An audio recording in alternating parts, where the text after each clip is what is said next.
तेलंगाना के कामारेड्डी शहर में एक मकान में बरकी शॉक लगकर मुस्लिम खानदान के 4 अफराद की मौत हो गई। ये वाकया मंगल की दोपहर पेश आया।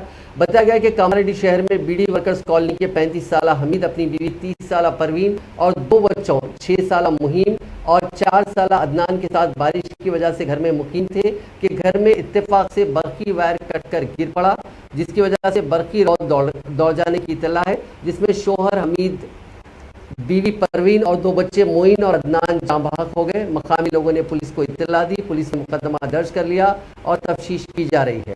चीफ मिनिस्टर चंद्रशेखर राव ने इस वाक़े पर गहरे दुख का इजहार किया और हर मरने वाले शख्स को 3 लाख रुपए मुआवजा देने का ऐलान किया।